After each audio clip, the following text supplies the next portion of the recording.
Hello and welcome to Daf 30 Amid B of Bava Metzia Daf.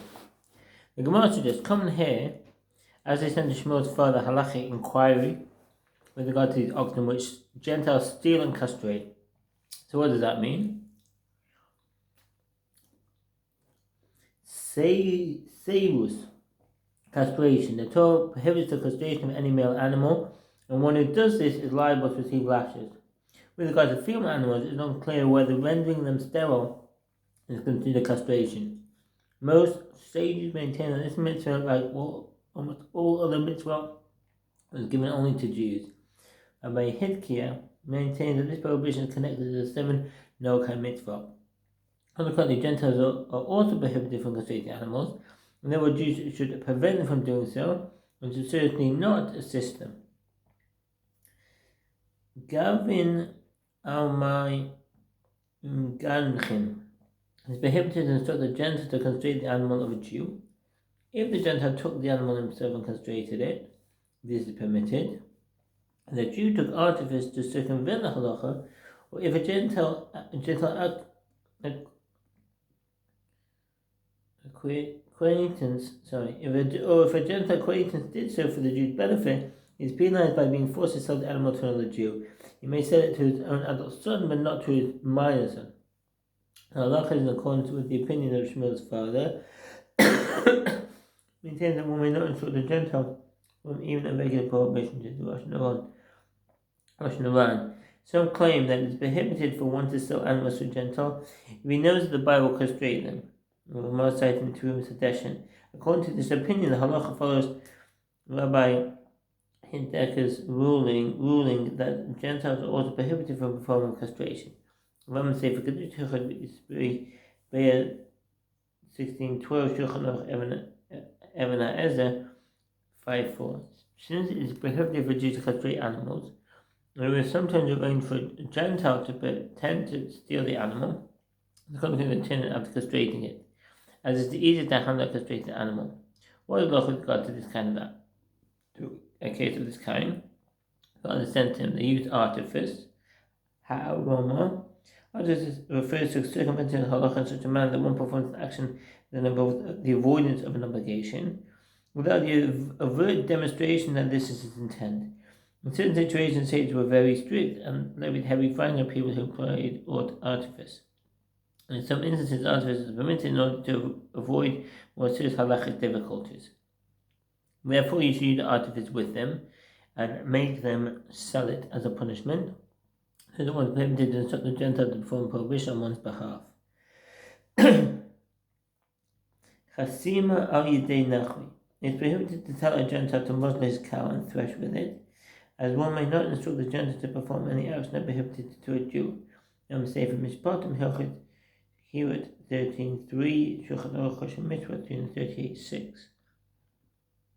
Well, Papa said this provides no conclusive proof, as the inhabitants of the West, i.e. Eretz Yisrael, are the ones who raised this question, holding contrary to the opinion of Rabbi Hidkiah, who says the sons of Noah are commanded with regard to castration. They too are prohibited from performing this practice, and consequently those Jews who cause them to do so transgress the prohibition of nor put a stumbling block before the blind. Leviticus 19:14.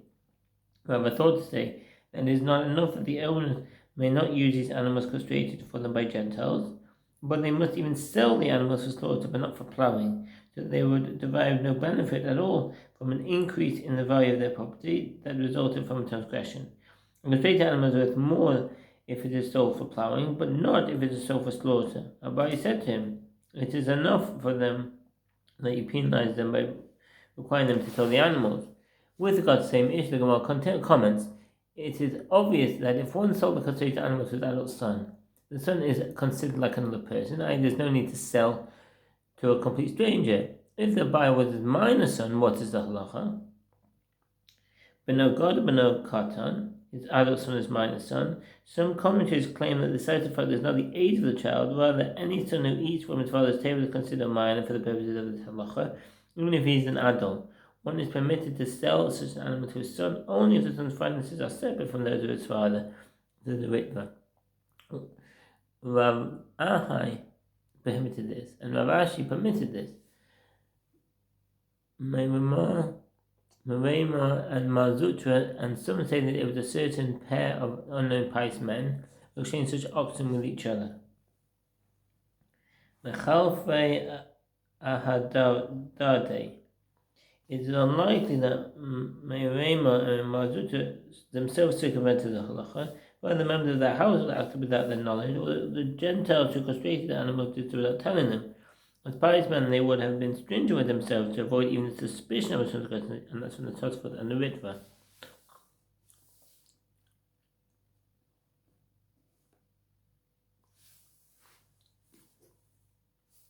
Rami Bahama raises a dilemma. If one placed a thorn,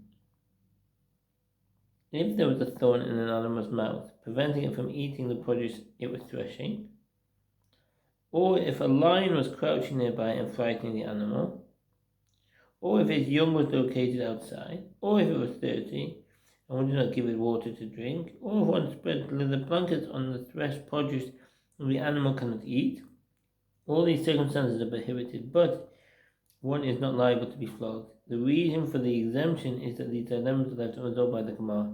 That's in the Rambam Sefer Mishpat, verse 13.3, and Maggid Mishnah there, Shulchan Aruch Mishnah 38.6. In light of the threshing animal, what is halacha? The Gemara is presented by this question. If he placed a thorn in its mouth, this is certainly considered proper muzzling. Rather, the dilemma should be formulated as follows. If a thorn settled in his mouth and one did not remove it, what is halacha?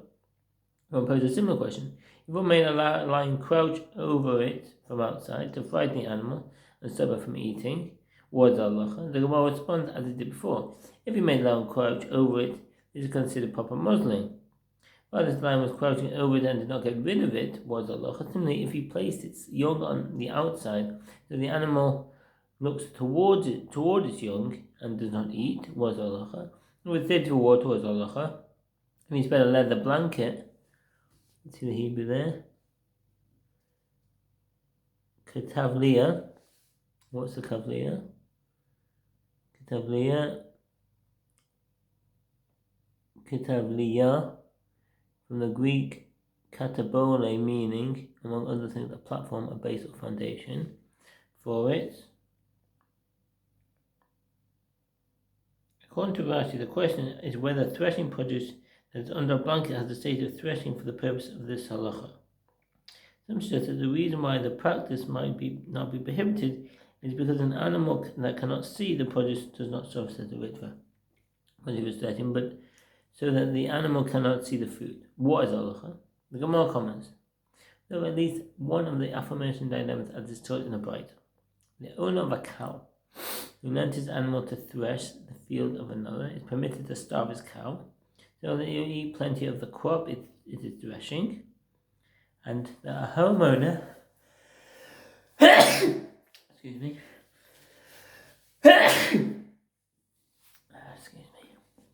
a homeowner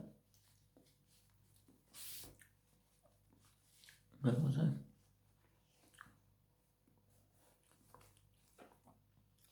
And is permitted to untie a bale of straw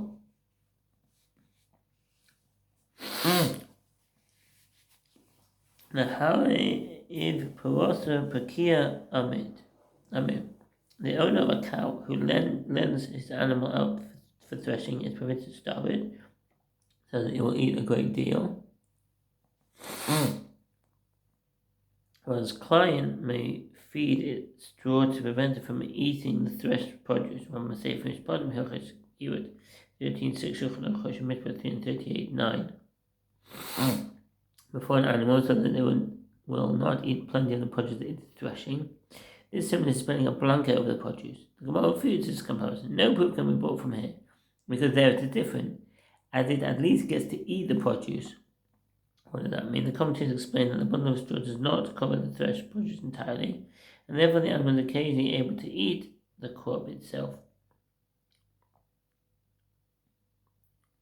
Maybe we're saying that the Braisa should be explained as follows. A homeowner is permitted to untie a bundle of straw before an animal at the outset, before the threshing begins, so that it will fill itself with straw beforehand and will not eat plenty of the crop it is threshing. Rabbi Yonatan raised the dilemma before Rabbi Simon. If one muzzled the animal from the outside, i.e., before it began to thresh, what is halacha? The Gemara clarifies the side of the dilemma. One can argue that the most one states, an ox in its threshing, Deuteronomy 25:4, and this animal is not in its threshing, as it was muzzled before it was taken to thresh. Whereas most one states that one may not have the animal thresh while it is muzzled. Rabbi Simai said to him, you can learn from your father's house, i.e., you can derive this halacha from the case of priests, being a priest yourself. And the Torah states, drink no wine, nor strong drink, and nor your sons with you, when you come to the tent of meeting, Leviticus 10:9. Certain straightforward reading of the verse lead to the conclusion that it's only when you come into the sanctuary that it's prohibited, whereas to drink wine and then enter is permitted. Interpretation is not tenable, as with regard to the same matter the Holy One states that you may make a difference between the sacred and the non-sacred in Leviticus 10:10, which indicates that priest may be capable of making these distinctions when he enters the temple. Rather, just as there, with regard to the prohibition against drinking wine in the sanctuary, the Torah means when at the time of entry there must be no drunkenness. B'shas bi'alo tehei zichus.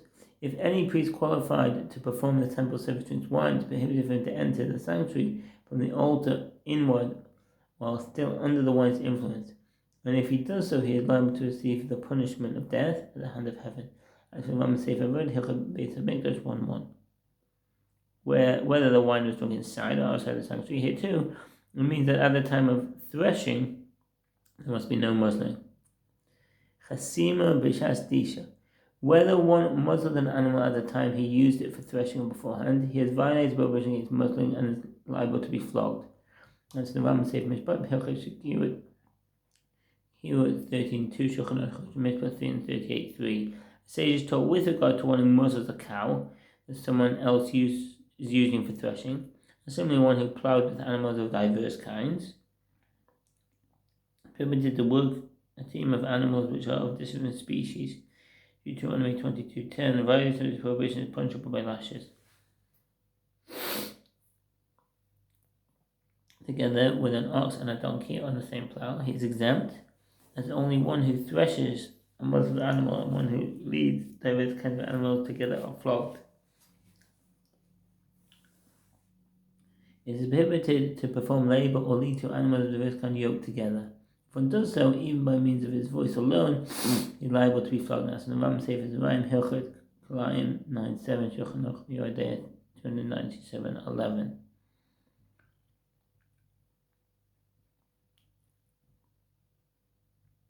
It was stated that the Amoraim disagree about the following case. If one muzzled an animal with his voice, Chasima Mahanhaga Bakol.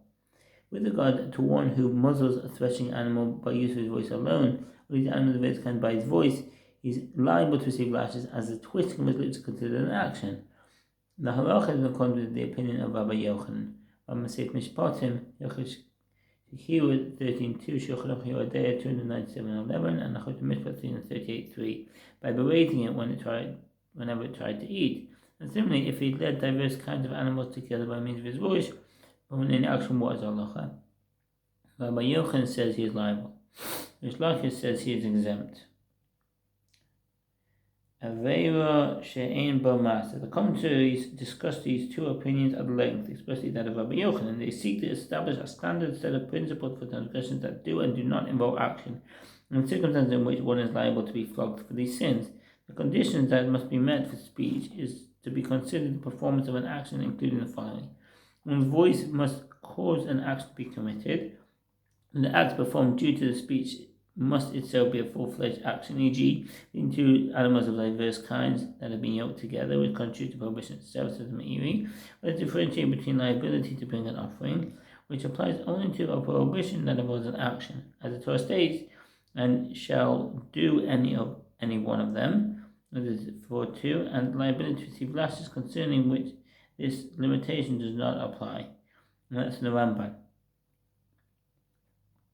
albeit a slight one.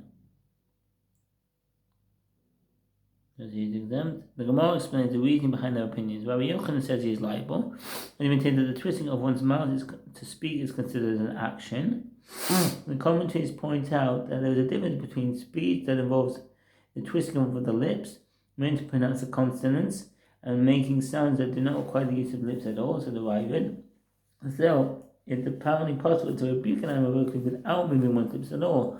In the contradict the explanation of Rabbi Yochanan's opinion, the Ravid answers that all the cries unique to the various animals include syllables requiring the movement of one's lips. Albeit a slight one, whereas Reish Lakish says that he is exempt because the mere voice is not considered an action. Yochanan made an objection to the opinion of Reish Lakish. We just ended there. That was the end of that Omid. Thanks for listening and wish you all the best. Bye.